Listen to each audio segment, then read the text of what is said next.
Hello, I'm Dr. Kanika. I'm back. This is part two of the things that are said to Black people in predominantly white spaces, um, and things that you just would not even imagine are being said to at the time, that some of these things were said to me. I was a child. Um, so last time I was here, I shared with you a comment that was made by my English advanced placement teacher when I was in high school. Another really, really life affirming comment that was made was by my guidance counselor. So we all remember guidance counselors, right? Like their whole role is to help guide you, to counsel you as you move and embark in your future journey. So I was really clear, even in high school, I was going to be a doctor.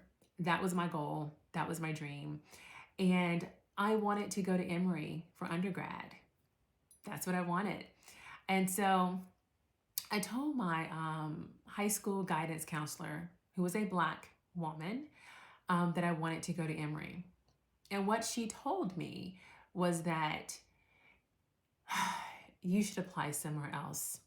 Even our valedictorian last year did not get into Emory. Okay.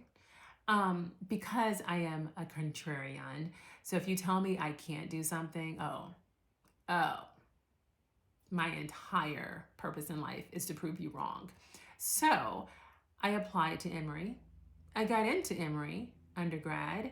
And what I did is I took my acceptance letter to her and I said, hey, just wanted to give you this, my acceptance letter into Emory. It wasn't the first time that someone had underestimated me. Definitely wouldn't be the last time. But when I look back as an adult and I look back through the lens of an adult and I think about me as that 17-year-old child, 17-year-old child who, by the way, was rocking it academically. Interesting how many of our children are told that they are not capable of doing something and how many of them believe it. How many of them are told they are not capable of doing something by adults who are in position of authority who should be encouraging them instead of discouraging them. Yeah. So that is another one that stuck with me. Just being in spaces where people didn't believe in my abilities. And the reason I point out the fact that she was a Black woman is because it's not only white people that do this to Black people. It is Black people who also do it, right? And part of the reason is that we have been conditioned to believe that we are less than, and we then perpetrate those things onto ourselves and onto each other. And so definitely something that you need to pause and think. If you're a teacher, a counselor, a person in a position of influence, think about the advice that you are giving to people who are coming to you for that advice.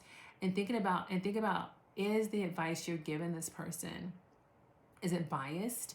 Is it advice that you're giving them because of their culture, because of their ethnicity, because of whatever it is? Those are only questions you can answer yourself, but think about it. Think about how the words you speak, how they can impact someone so deeply, and the harm that can be done because of your lack of belief in an individual, which may stem from your lack of belief in yourself. But yeah, so that's installment number 2 of the shit I was told when I was in high school that has stayed with me for 20 plus years.